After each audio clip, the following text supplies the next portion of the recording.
एक बार क्या होता है कि एक बूढ़ी माई स्ट्रीट लैम्प के नीचे कुछ ढूंढ रही होती है। बहुत देर से ढूंढ रही होती है लेकिन उसको कुछ मिल नहीं रहा होता। आते जाते लोग देख रहे होते हैं और उसके चेहरे पर परेशानी देख रहे होते हैं कि वो जैसे कुछ बहुत ही शिद्दत से ढूंढ रही है लेकिन मिल नहीं रहा। तो लोग जनरस तो होते ही हैं, रुक जाते हैं और बोलने लगते हैं कि बताओ हमें कि क्या गिरा है, हम ढूंढने में मदद करते हैं। तो बोलते हैं बेटा मेरी सुई गिर गई है, ढूंढने में मदद करो। तो लोग भी ढूंढने लग जाते हैं।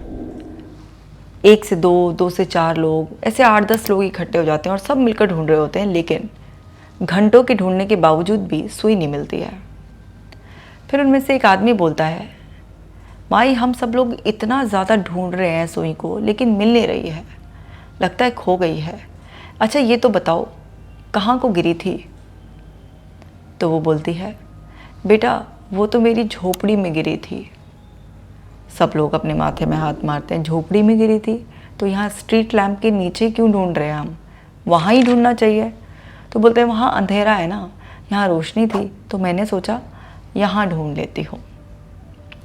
सो माई डियर वंस, कई बार ना हम भी ऐसा ही करते हैं।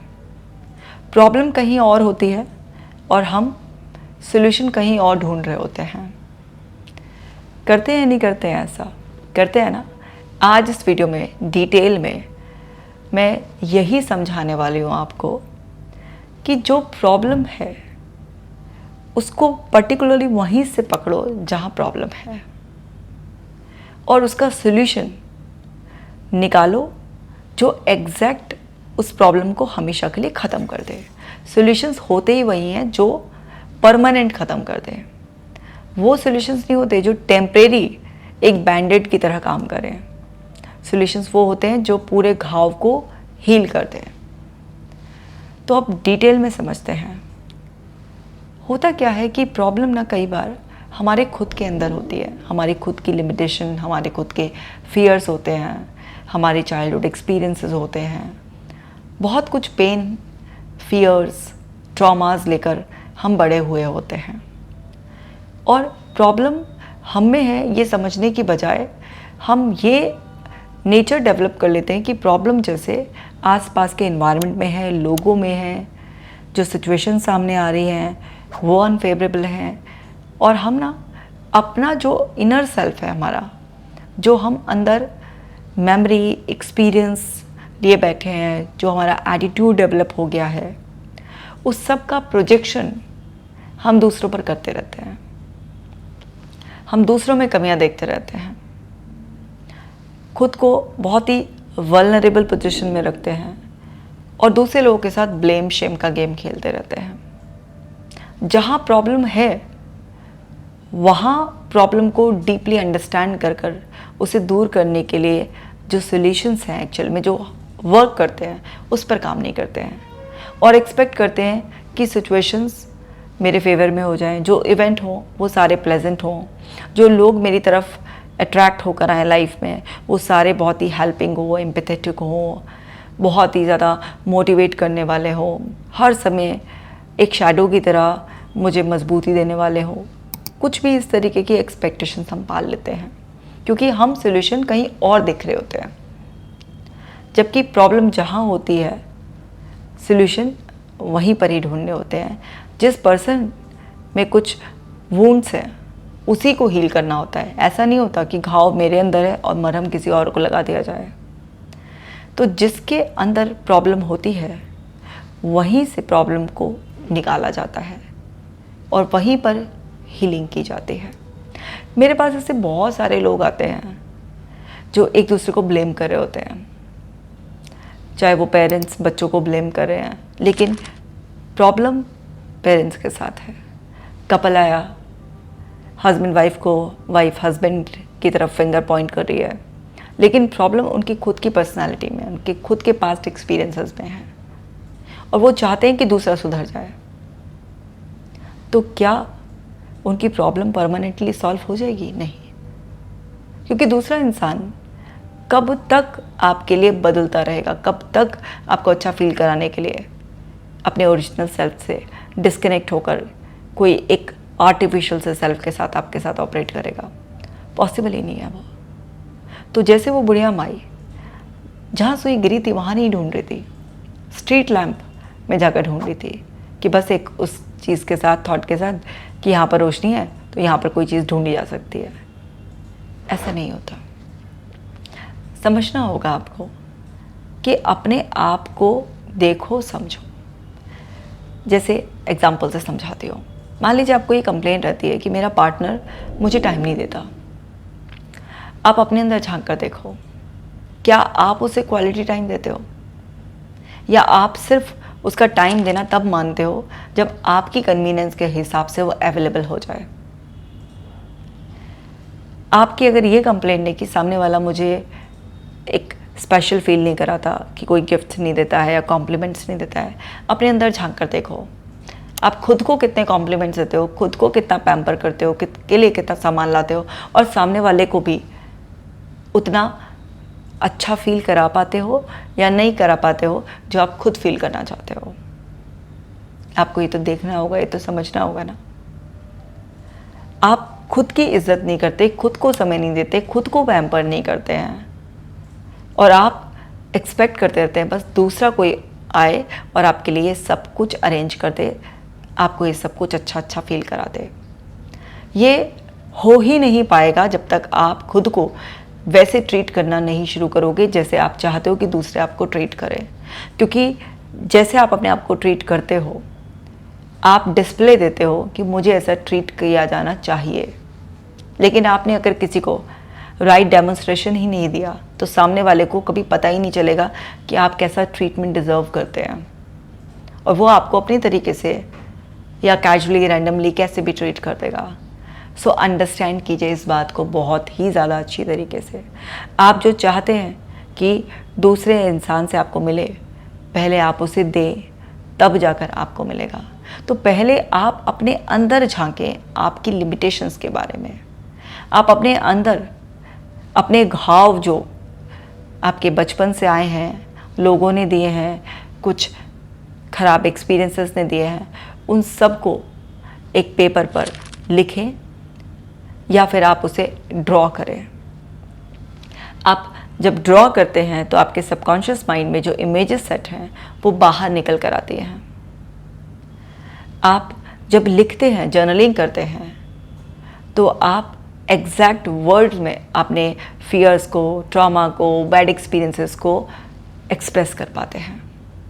इससे आपको आपका स्केच मिलता है और आपको समझ में आता है कि जो प्रॉब्लम्स आपको सिचुएशन में, इवेंट्स में, लोगों में, आसपास कहीं पर भी लग रही थी, वो प्रॉब्लम आपको इसलिए लग रही थी क्योंकि आपके अंदर उससे रिलेटेड कुछ ऐसे लिंक्स बने हुए हैं, कुछ बिलीव बने हुए हैं, कुछ फियर्स, कुछ एक्सपीरियंसेस आप कैरी किए हुए थे। और प्रॉब्लम आपके अंदर है, आप ही वुंडेड हैं, आप ही अंदर से अनफुलफिल्ड हैं, आप ही अंदर से ट्रॉमेटाइज्ड हैं, आप ही अंदर से फियरफुल, सिक हैं कंप्लीटली। तो आप अपने आप को सबसे पहले हील करें। जैसे ही आप हील हो जाएंगे, आपका इनर वर्ल्ड क्लीन हो जाएगा, आपका बाहर की दुनिया को देखने का नज़रिया ही बदल जाएगा। लेकिन जब तक आप अपने इनर वर्ल्ड की क्लीनिंग नहीं करेंगे, जब तक बाहर की दुनिया में आपको गार्बेज दिखाई देगा, बहुत सारे डेंट्स दिखाई देंगे, आपको हर पर्सन डिसफंक्शनल और हर पर्सन आपको डिफेक्टिव दिखाई देगा, उसकी सोच आपको ख़राब लगेगी, उसके एक्शंस आपको ऑफेंडेड फील कराएंगे, आपको हमेशा लैक ऑफ सपोर्ट लगेगा। आप टोटली इस सारे ट्रैप में फंसकर अपने आप के लिए ही नुकसान पहुंचाते रहेंगे। आप अपने आप को सेल्फ सैबोटेज की कंडीशन में बार बार बार बार लेकर जाएंगे, जहां पर आप कभी प्रोकास्टिनेट करेंगे, कभी आप अपने लिए बहुत क्रिटिकल हो जाएंगे, कभी खुद की ही बात की वैल्यू नहीं रखेंगे, कोई बाउंड्री बनाएंगे, तोड़ देंगे। आप अपनी लाइफ को बहुत ही डिसफंक्शनल वे में जिएंगे, क्योंकि आप अपने आप पर काम नहीं कर रहे हैं।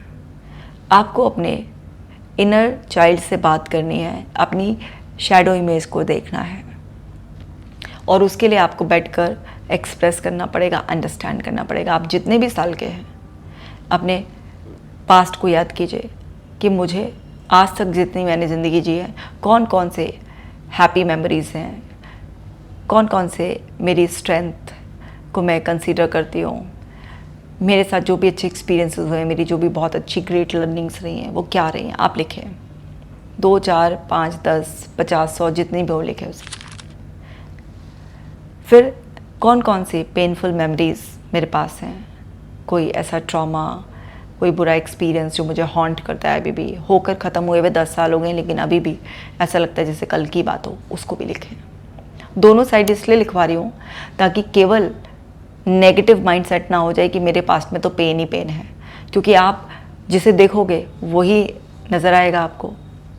तो इसलिए पहले पॉजिटिव लिखवा रही हूँ ताकि ऐसा ना हो कि पास्ट को रिकॉल करने में आप बेचैन हो जाओ, क्योंकि पहले अगर आपने पॉजिटिव लिखा होगा तो आपको कॉन्फिडेंस भी रहेगा कि ऐसा नहीं है कि सिर्फ नेगेटिव है, पॉजिटिव भी बहुत कुछ है, तो नेगेटिव से अफेक्ट नहीं होगे।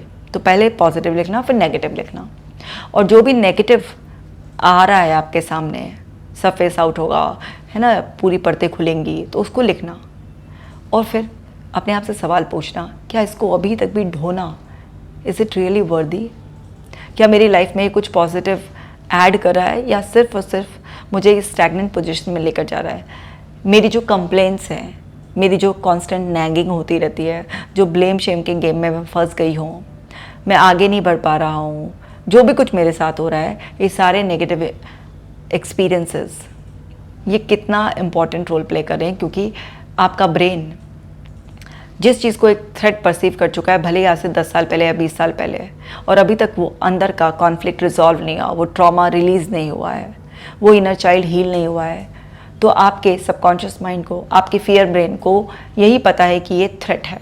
और जैसे ही वो एक्सटर्नल वर्ल्ड में उसका कोई भी क्लू देखता है, ज़रा सी भी मैचिंग लगती है, तो तुरंत अंदर सब कुछ रिकंस्ट्रक्ट हो जाता है।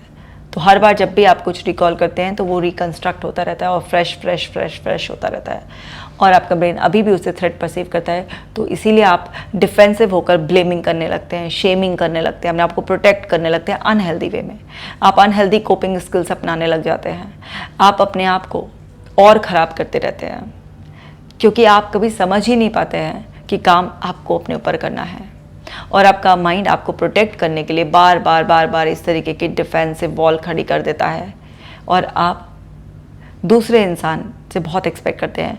या तो आप बहुत ही एग्रेसिव जोन में चले जाते हैं, या आप बहुत ही पैसिव होकर उस पर डिपेंडेंट हो जाते हैं। और जो लोग ट्रॉमा से पीड़ित होते हैं, पास्ट में बहुत सारे फियर्स ऑफ अबेंडनमेंट हो गया, उनका रिजेक्शन हो गया, है ना, उनके बहुत ही अनहेल्दी अटैचमेंट स्टाइल के साथ वो बड़े हुए हैं, तो वो अपने पार्टनर के साथ कई बार बहुत लंबे समय तक ट्रॉमा बॉन्डिंग में रहते हैं। कभी ब्लेम शेम करेंगे, कभी ज़रा सा प्यार कहीं से मिल जाएगा तो फिर उस इंसान के हो जाएंगे, फिर वो लात मार देगा तब भी उसके साथ रहेंगे, फिर वो पुचकार लेगा फिर उसके हो जाएंगे। इस तरीके का कुछ ना कुछ आपके साथ चल रहा है। आप अगर किसी की बदतमीज़ी बाहर की दुनिया में बर्दाश्त कर रहे हैं तो भी आप ही की कमी है। आप किसी को ब्लेम शेम कर रहे हैं तो भी आप ही के अंदर की कुछ प्रॉब्लम है। अगर आप बहुत हेल्दी अच्छी तरीके से खुश मिजाजी से जी रहे हैं तो भी आप ही के अंदर की खूमी है, आप ही के अंदर की पॉजिटिव कंडीशनिंग है। तो जो भी आज आप कर रहे हैं, एक टॉक्सिक रिलेशनशिप में भी बने हुए हैं, तो वो भी आपके अंदर की इनसिक्योरिटी, फियर्स की वजह से, वल्नरेबल सेल्फ की वजह से है। अगर आप अपने लिए स्टैंड लेते हैं, कॉन्फिडेंट हैं, ग्रो कर रहे हैं, हैप्पी हैं, तो भी आप अपने अंदर के positive, healthy, strong inner self की वजह से हैं। तो जो भी आप जी रहे हैं, जो भी आप हैं, सब अपनी वजह से हैं। दूसरों ने पास्ट में जाकर आपको हर्ट किया, पास्ट में आपको नेगेटिव एक्सपीरियंसेस दिए, आपको इस तरीके से नेगेटिव लेबलिंग करी, बहुत कुछ ऐसा किया, वो पास्ट होकर ख़त्म हो गया। तब आप उस पोजीशन में नहीं थे कि अपने आप को संभाल पाएँ, लेकिन अब आप बड़े हो गए हैं। अब अपनी रीपेरेंटिंग कीजिए और उस ट्रॉमा की, उस फियर की चेन को अभी ब्रेक कर दीजिए और रेस्पॉन्सिबिलिटी लीजिए कि ये मेरी लाइफ है और इसको अच्छा करने की, अपने आप को हील करने की जिम्मेदारी मेरी है। और जब आप ये रिस्पॉन्सिबिलिटी लेंगे तो तब आप अपने आप से पूछ पाएंगे कि अब मुझे अपने आप को कम्प्लीटली ट्रांसफॉर्म करने के लिए क्या करना है। भले ही वो एक्सरसाइज, मेडिटेशन करना हो, इनर चाइल्ड वर्क करना हो, आपको अपने आप को अफर्मेशन से हील करना हो, अपने आप को कुछ नई स्किल सिखाकर हील करना हो, आपको थेरेपीज़ लेनी हो, आप रेडी रहेंगे, क्योंकि आपको समझ में आ जाएगा कि कहाँ पर वर्क करना है। सो ये छोटी सी इम्पॉर्टेंट वीडियो बहुत ही यूज़फुल है, इसे बाकी लोगों के साथ भी शेयर कीजिए। और अगर आप चाहते हैं कि मैं स्टेप बाय स्टेप आपके इनर चाइल्ड की हीलिंग पर वीडियो बना दूं, तो आप मुझे लिख दीजिएगा। मैं बहुत ही जल्दी उस हीलिंग पर, इनर चाइल्ड को कैसे हील करते हैं पूरा डिटेल में, ट्रॉमास को कैसे रिलीज़ करते हैं, फियर से कैसे फ्री होते हैं, सब रीराइटिंग कैसे करते हैं अंदर की, मैं ना आपके लिए वीडियो बना दूंगी। तब तक एक काम देकर जा रही हूँ, अपने इनर सेल्फ को एक लेटर लिखें, love letter, healing letter, soothing letter. उसे बताएं कि जो भी पास में हुआ इट्स ओके, अब वो डिज़र्व करता है हैप्पीली, कॉन्फिडेंटली जीना, और वो डिज़र्व करता है एक ट्रॉमा फ्री लाइफ। उसे जितना प्यार दे सकते हैं उतना प्यार लुटाएं उस पर, और उसे बहुत अच्छा लेटर लिखें और उस लेटर को रोज़ाना पढ़ें 21 डेज़ तक। इससे आपके अंदर रीप्रोग्रामिंग हो जाएगी। मैं मिलूंगी आपसे नेक्स्ट वीडियो में, तब तक आप अपना खास ख्याल रखिएगा।